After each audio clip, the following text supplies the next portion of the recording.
welcome to the Revue. I'm Kevin, I'm the guy who sits here. Steve's behind the camera. Today we are going to be chatting with a real musical veteran of the Ottawa scene, Gerry Griffin. Now, Gerry's been playing in bands around the National Capital Region for over 40 years. Some serious credibility wrapped in there, Gerry. I would hope so, perhaps. He's an acclaimed singer-songwriter with a lot of musical claims to fame. He writes brutally honest, emotional songs. And, of course, his personal life, too, has been loaded with enough drama, enough to probably keep some Hollywood, screenwriters pretty busy.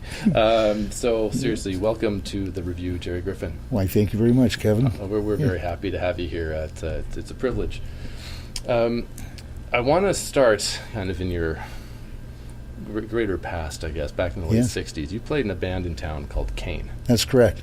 And I was reading in your bio that you were actually the after-hours house band at Le Hibou. For a year, yes. For a year? There was another band who was mainly known for that gig, actually, and they were there the year before us. We took over that. MRQ, they were called, Modern Rock Quartet. Right. And they're all friends of ours from, right up to the present. Right. And, although I haven't seen some of them for decades, but nonetheless, we got to meet a lot of spectacular, legendary musicians during that period, and in fact, play music with them and all the rest of it.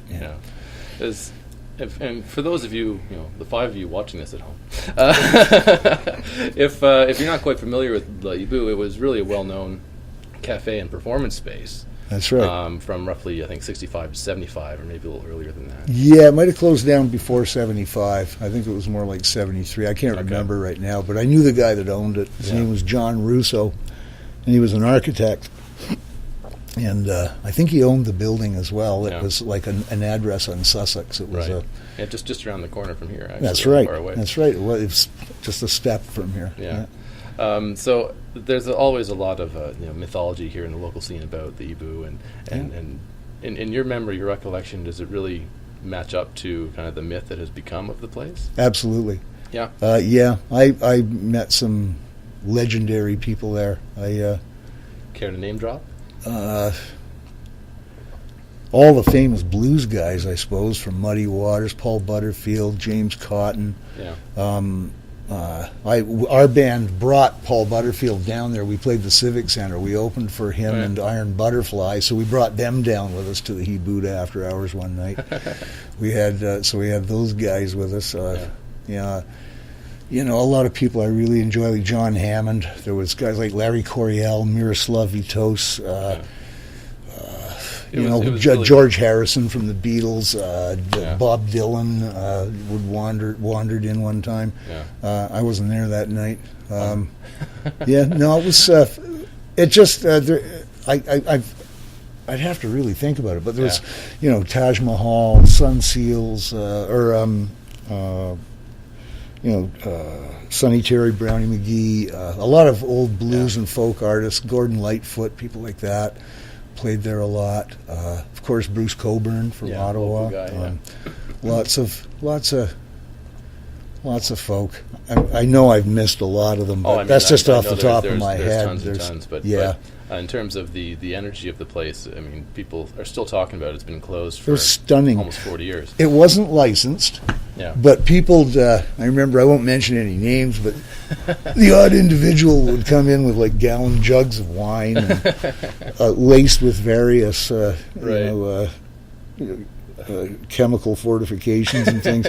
And it was pretty nuts. It was a lot of fun. Upstairs was the dressing room, and it had absolutely no windows and just one way in and out. And it was this little confined room with everybody smoking and swilling. So, we'd wind up there sometimes till dawn, up playing all night long. It was just way too much fun. Yeah. And I mean, it doesn't necessarily fit in with the reputation of Ottawa in general, maybe of that era or even since. Well, that era, things were way different around here. Yeah, it was a hopping town. There was a lot of stuff going on. There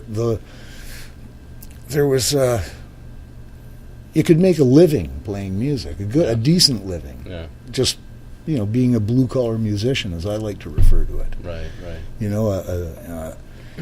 There was a lot of gigs. There was a lot of clubs. I didn't play many clubs back in those days. In fact, very, very rarely. Yeah. If we did, it would be the Chaudière Club or somewhere like that, and it would be once every year or something. Right. Because we usually played bigger gigs, frankly, than nightclubs. So. Right. Fair enough. Yeah. Well, I know you're persisted in music ever since, obviously, and in the 80s, too, you're playing in the Blue Angels. Yes, which for was kind of almost 10 years. Yeah, we started that. They were pretty popular around here, too. Very popular. That was a big name in the day. Yeah, we made a lot of money with that band, to be honest with you. We made a good living with that band, playing once or twice a week. Right. And we played, every time we played, we'd over capacity the room, and had a lot of fun. It was a real fun band. What we did was we took old blues songs, some from as far back as the turn of the century, and I'm referring to the 19th century, and we'd sort of adjust them like for our audience, hump some energy into them. Right. I played harmonica and sang, shared lead vocals with Don Wallace, who sang most of the lead vocals, because it's really, as I'd like to say, it was really difficult to sing lead vocals with a harmonica in your mouth. That makes sense. So I played harmonica, he played guitar, and then we had John Field on bass and Tom Barrington on drums, and everywhere we played, it was packed to the rafters. I mean. That's why we could make good money doing it. But it was playing all of these old blues songs. We really studied the music and the genre, and did our very best to inject as much energy into it as we could. It was people just wanted to dance every time, all night long. So it was people on tables and girls taking their clothes off and stuff like that. It was really a lot of fun. Right. So, I mean, other than the obvious, I guess what was the attraction to the blues and to that style of music at the time? The energy. Yeah. The you might say, the bit fast. Yeah, sure, there was some of that, but the heaviest stuff we did were songs like "I'm Ready."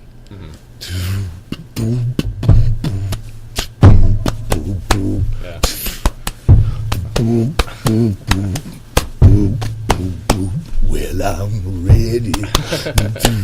And it would start like that and build up to big giant guitar and harmonica solos and blow the seams out of the room, because we injected a lot of dynamic interchange into our music.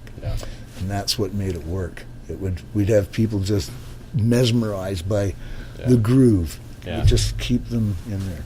I wish I had a time machine, because I missed that completely. It was really something. And those that were there will attest to it, and that included us. We were amazed by it every time we'd go do it, because it worked so well. It was so much fun. We got offered a record deal by Stony Plain Records with that band. Holger Peterson.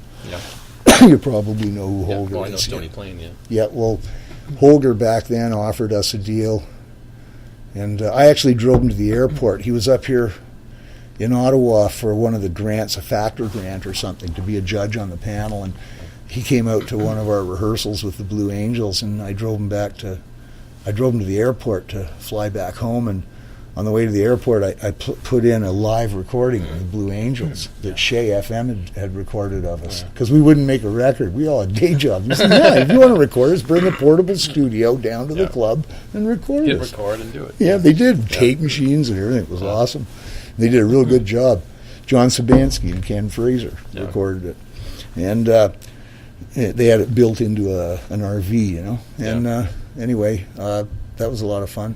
But when he heard that recording, he said, "I will release that right now if you guys want to sign a deal. We'll have it remastered and just turn it into a record, and off we go." And we all, we talked about it briefly, but it was, what are we going to do? We can't tour. We have kids and families and this kind of thing. So it just didn't bother. Yeah, so I have to wait till my kids are grown up. Now they're in their 40s, so I can do whatever the hell I want, But, Good for you.